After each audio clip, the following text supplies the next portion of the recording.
खलाई मखलूक जिसे हम एलियन के नाम से जानते हैं, इस्लाम में इसकी क्या हकीकत है।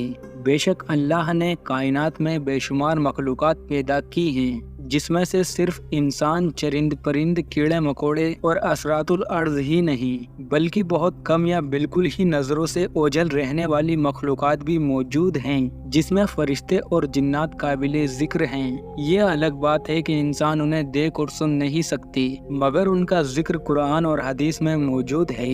लेकिन आज हम आपको एक ऐसी मखलूक की हकीकत से आगाह करेंगे जिसे हम खलाई मखलूक कहते हैं। वीडियो में आगे बढ़ने से पहले आपसे छोटी सी रिक्वेस्ट है, अगर आपने चैनल को सब्सक्राइब नहीं किया है तो वीडियो को लाइक करके चैनल को सब्सक्राइब जरूर कर दें। दोस्तों, अगर हम अपने दिमाग पर जोर डालकर सोचें, जैसे जमीन की मिट्टी से बनने वाली मखलूक यानी इंसान का वजूद मुमकिन है, तो किसी और प्लेनेट पर रहने वाली मखलूक का किसी और अंदाज में वजूद मुमकिन क्यों नहीं। हमारी कायनात अनगिनत सितारों पर मुश्तमिल है, जिसमें हमारा सूरज एक नन्हे से चिराग की तरह टिमटिमाता हुआ नजर आता है। हमारी पड़ोसी गैलेक्सी एंड्रोमेडा, जो कि हमसे 2.5 मिलियन लाइट ईयर दूर है, जिसमें 2 खरब सूरज जैसे सितारों का पता लगाया गया है, और लाखों ऐसे प्लेनेट मौजूद है जिन पर जिंदगी पनप सकती है, और शायद वहां जिंदगी मौजूद भी हो। हजरत अबू सईद खुदरी रजी अल्लाह तआला अन्हु का कौल है कि 40,000 आलम हैं। हमारी ये दुनिया उन आलम में से एक आलम है।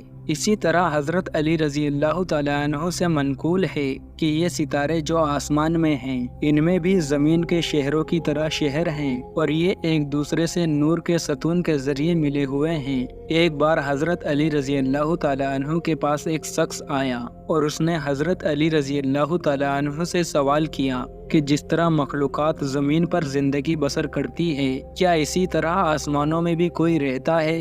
हजरत अली रजी अल्लाह तआला अन्हु ने जवाब देते हुए कहा कि अल्लाह ने इस कायनात में अनगिनत ज़मीनों को वजूद बख्शा है, और मुख्तलिफ ज़मीनों पर अल्लाह ने अपनी मुख्तलिफ मखलूकात को बसाए रखा है, और अल्लाह उनको वहीं रिज़्क देता है। फिर उस शख्स ने पूछा, या अली, क्या उन दूसरी ज़मीनों पर रहने वाली मखलूकात को इंसान कभी देख सकता है। तो हज़रत अली रजी अल्लाह तआला अन्हु ने कहा, हाँ, एक ज़माना ऐसा आएगा जब इस ज़मीन पर रहने वाले लोग आसमानों पर तहकीक करेंगे, और वो आसमानों पर रहने वाली मखलूकात को ढूंढ भी लेंगे, और आने वाले वक्त में इस ज़मीन पर रहने वाले लोग मुख्तलिफ ज़मीनों पर रहने वाली मखलूकात से ताल्लुक़ कायम करेंगे। सूरह इसराइल की आयत नंबर 44 में कहा गया है कि 7 आसमान और ज़मीन और जो कुछ उनमें है, सब अल्लाह की इबादत करते हैं। अगर हम इन अक़वाल और तफसीर की रोशनी में देखें तो एक बात वाज़ेह तौर पर सामने आती है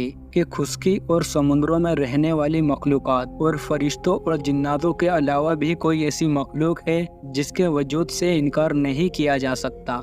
खलाई मखलूक होने की आज के दौर की कुछ साइंस की दलीलें भी मौजूद हैं। नासा के एक एस्ट्रोनॉट एडगर मिचेल 1971 में चांद पर जाने वाले अपोलो 14 मिशन में शामिल थे। 2009 की एक कॉन्फ्रेंस में उनका कहना था कि एलियन की मौजूदगी के सबूत मौजूद हैं, क्योंकि उन्होंने स्पेस मिशन पर जाते हुए किसी मुकाम पर एक ऐसी मखलूक को देखा था जिसकी आँख, कान और सर बहुत बड़ा था। उसका जिस्म नरम प्लास्टिक की तरह नजर आ रहा था, जबकि हाथों की उंगलियां लंबी और मुलायम नजर आती थी, मगर अमेरिकन गवर्नमेंट उसे दुनिया से छुपा रही थी। इन तमाम दलाइल की रोशनी में खलाई मखलूक की मौजूदगी से इनकार नहीं किया जा सकता। दोस्तों, अगर आपके पास इस हवाले से कोई तहकीक मौजूद हो तो हमें जरूर बताएं, और हमारी तहकीक आपको कैसी लगी और आप नेक्स्ट वीडियो किस टॉपिक पर चाहते हैं, हमें कमेंट में जरूर बताएं।